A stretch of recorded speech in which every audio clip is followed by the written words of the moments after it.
오늘 양시장이 상승으로 출발되기는 하지만 사실 전강 후 약에 대한 우려감은 있습니다. 최근 들어서 시장이 후반에 좀 약한 흐름 보여줬기 때문에 계속해서 좀 신중하게 들여다봐야 될 것 같은데요. 이쯤에서 원달러 환율 좀 짚어보겠습니다. 자세한 내용 유진투자선물의 이주원 연구원과 함께합니다. 안녕하세요. 네, 안녕하세요. 오늘 다소 좀 깊게 조정받으면서 원달러 환율 출발되고 있습니다. 어떤 부분에 영향받은 건가요? 네, 오늘 원달러 환율이 어제 종가 대비 9원 이상 하락하면서 1204원에 출발했습니다. 장 초반에 1202원선까지 지금 밀리고 있는데요. 오늘 원달러 환율은 1200원대로 하락할 전망입니다. 특히 1200원대 초중반에서 진행 거래 흐름 보일 전망인데요. 무엇보다도 지난밤에 유가가 급등을 했고요. 또한 드라기 총재의 발언으로 리스크 오프 심리가 완화된 것이 오늘 원달러 환율에 큰 하락을 이끌고 있습니다.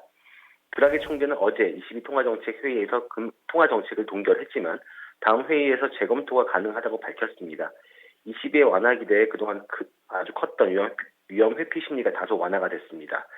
특히 국제유가가 4% 이상 급 반등했고요. 그러면서 유럽 증시, 뉴욕 증시도 모두 반등에 성공을 했습니다. 여기 환율도 크게 하락을 했습니다. 원달러 1개월물이 1205원에 최종 호가됐습니다. 최근 1개월물 스왑 포인트 플러스 1원 20전을 고려하면 어제 현물한 종가였던 1213원 70전보다는 약 9원 90전 정도 하락한 셈입니다. 달러와의 낙폭이 컸던 만큼 2월 된 롱스탑 등으로 달러가 추가 하락할 수 있을 것으로 보여집니다. 하지만 역시 1200원 선을 밑돌기는 어려울 것으로 보여지는데요. 아무래도 중국 증시의 불안이 여전하고요. 또한 저점 결제 수요 등으로 1200원 선은 지지가 될 것으로 전망하고 있습니다. 하지만 계속해서 최근 흐름에서 보여주었듯이 중국 증시가 불안한 모습을 보이면 아시아 증시가 역시 동반적으로 하락을 했고요. 그러면서 장 막판에 계속해서 반등했기 때문에 이 점에 유의하셔야 할 것 같습니다. 즉 중국 증시가 회복을 못하면 장 후반 반등에 유의하셔야 할 것 같습니다. 역시 10시 구간대 중국이 변수가 되겠네요. 그 밖에도 네. 장중에 영향 미칠 만한 요인들하고요. 또 오늘의 예상 범위 함께 제시해 주시죠.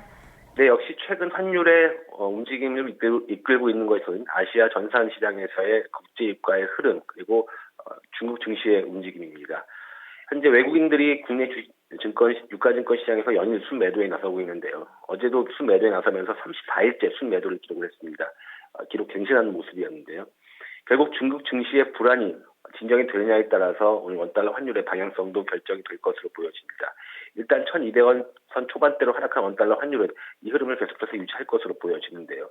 다만 국제유가가 더 이상 반등하지 못하고 또 중국 증시가 회복을 못하면 장후반 반등할 수 있으면 이해하셔야 할 것 같은데요. 그럼에도 불구하고 오늘 원달러 환율의 예상 범위는 1200원에서 1208원으로 어제보다 5원 이상 밀릴 것으로 보여집니다. 밴드 자체를 상당히 좀 낮게 제시해 주셨네요. 네. 알겠습니다. 고맙습니다. 감사합니다. 이 위험자산 선호 심리, 위험자산에 대해서는 회피 심리가 좀 있었는데 이 부분이 좀 희석되면서 원달러 환율은 오늘장 어느 정도 좀 조정을 받지 않을까라는 전망이 나왔네요.